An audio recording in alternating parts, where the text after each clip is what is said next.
اعوذ باللہ من الشیطان الرجیم بسم اللہ الرحمن الرحیم۔ حضرت جابر رضی اللہ تعالیٰ عنہ سے روایت ہے کہ میں نے رسول اللہ صلی اللہ علیہ وآلہ وسلم کے دور میں ایک عورت سے نکاح کیا۔ نبی کریم صلی اللہ علیہ وآلہ وسلم مجھے ملے اور فرمایا، جابر تو نے شادی کر لی ہے؟ میں نے عرض کیا جی ہاں۔ فرمایا کنواری سے یا بیوہ سے؟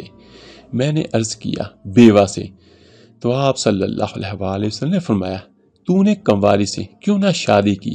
وہ تجھ سے دل لگی کرتی۔ میں نے کہا، اے اللہ کے رسول صلی اللہ علیہ وآلہ وسلم، میری کئی بہنیں ہیں، میں نے خدشہ محسوس کیا کہ کنواری عورت میرے اور ان کے درمیان رکاوٹ نہ بن جائے۔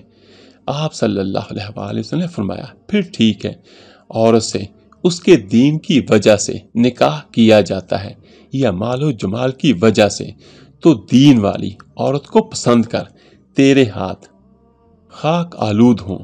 حضرت معقل بن یسار رضی اللہ تعالیٰ عنہ سے مروی ہے کہ ایک آدمی رسول اللہ صلی اللہ علیہ وآلہ وسلم کے پاس آیا اور کہنے لگا، مجھے ایک خاندانی اور مرتبے والی عورت ملی ہے مگر وہ بانجھ ہے، تو کیا میں اسے شادی کر لوں؟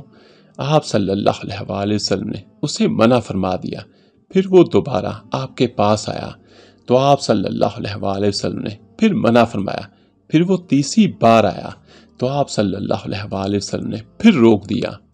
تب آپ صلی اللہ علیہ وآلہ وسلم نے فرمایا، ایسی عورتوں سے شادی کرو جو زیادہ بچے جننے والی، خوب محبت کرنے والی ہوں، یقیناً میں تمہاری کثرت کی وجہ سے فخر کروں گا۔